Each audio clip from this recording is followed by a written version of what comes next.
Hey champions, today's word is control.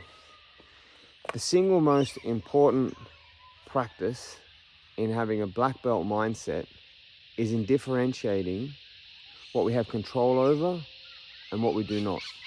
What we have influence over and what we do not. I'll give you an example. Flying into Wellington once when I was living in New Zealand, and the airport's a bit tricky. You often come in sideways looking down the runway. At the last minute you turn and you land. I was never scared of flying until I moved to Wellington. That soon fixed that. But one night it was particularly windy and we're coming into Wellington. The wheels touched down and then the plane had to take off again. Called a touchdown. If the situation is not ideal, then the pilot will take off again. Often circle around and try again. Well, this night wasn't possible. The wind was just too bad.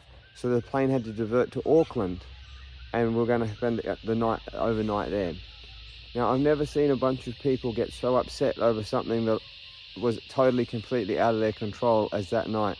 People on the plane were freaking out that they weren't able to land at Wellington that night.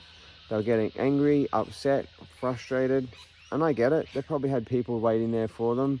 They probably hadn't seen family for a long time. There's probably a lot of things that they were disappointed about, but they had no control over the situation, and they were making it a more negative experience than what it needed to be. Whereas I was like, hey, I'm just glad that we didn't crash. And not only that, but the plane, Qantas, put us up in the night for free in Auckland in a hotel and flew us back the next morning. So what I'm saying is we often get into a situation where we're trying to control the uncontrollable, okay? So there's the serenity prayer. God grant, I'm not very good at it. God grant me the serenity to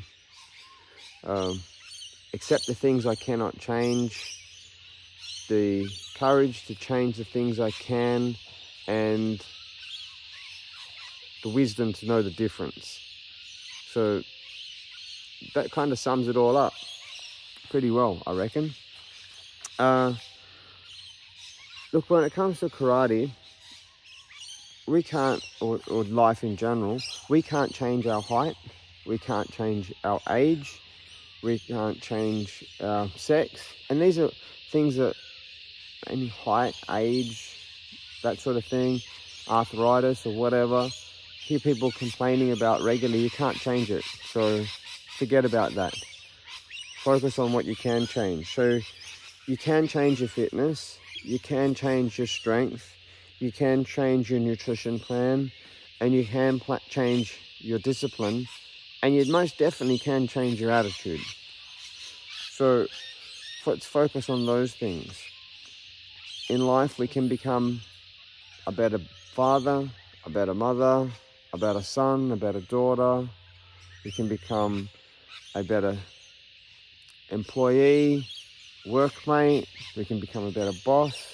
These are things that are worth giving our thought patterns and focusing on, rather than things that are outside of our control. And the more we focus on things that are outside of our control, the less headspace we've got for the things that are within our control. So stop wasting your energy, because it's just wasted energy that can go towards those things that you can change.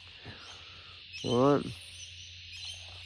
So wrapping it up, pour all your energy, pour all your thinking pattern into stuff that will help you become the best version of yourself.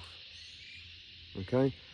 Stop wasting your head time, your space on things that are outside of your control. Flip it. Flip it. What do I have control on here? My mindset. Boom, bang, get on it.